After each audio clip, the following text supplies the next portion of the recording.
We really just try to focus on knowing our strength and our weakness of ourself, communicating that with each other and making sure that we're both still staying in line with those things. And sometimes it takes some pushing, he's trying to do everything. And I'm like, stop trying to do everything. You need to delegate, like, let me help. So it's a challenge every day.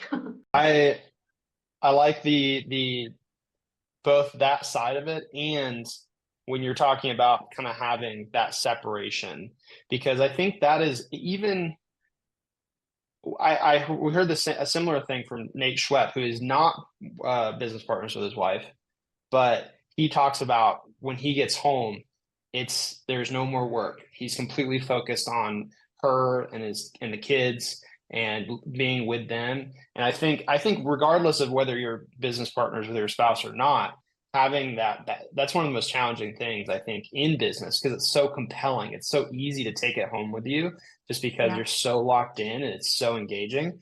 But like that's so critical is being able to set those boundaries for yourself, where it's like, this is the time I'm spending with the people that are important to me. This is the time I'm spending on business. Yeah, absolutely. I'll say this. I don't know if you see this, Nicole, but we tell our customers this. So like if they want to meet with us at 5:45, we're like, probably not a good fit. Or 7:30 in the morning, like probably not a good fit, because you don't respect our time. Yep. And it doesn't matter if it's one of my sales guys. They have families too. Like, Yep. we're not doing that. Like, you Yep. need to understand, like, we make it so easy for you. If you're trying to control our process, probably not a good fit. Like, Yep. we have an excellent process. It's Yep. going to be amazing. Just let us take you on that ride. And if you fight that, not a good fit. And it's just like, it's never, in the beginning, it was so hard to say no to that. But what you said in the beginning of this conversation, maybe the most powerful thing that you can do as a small business owner is saying no to people. Yep.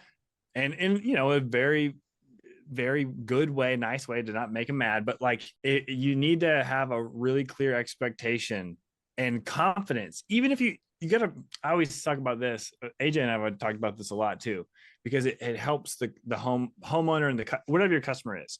If you feel and you treat everyone like, I don't need this sale, I want to do this sale, I want to serve this customer, but I don't need it, even though you may need it. Yep.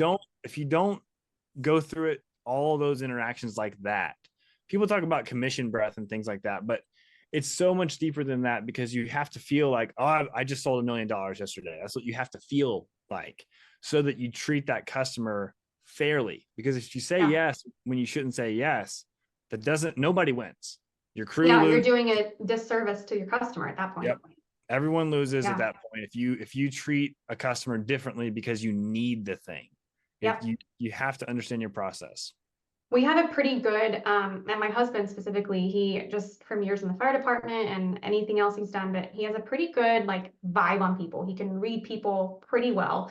And we have these conversations all the time that we're like, this does not feel like our customer. They're trying to fight our process. They're trying to not do our process. We don't just, do an inspection and email off a quote. That's not how we do things. We want to make sure the customer understands the quote. We go through it with them. We understand the material. We understand what they're getting. We understand what their options are. And that's our process. And if they don't fit into that, we have to step back and consider, okay, maybe this is not our customer.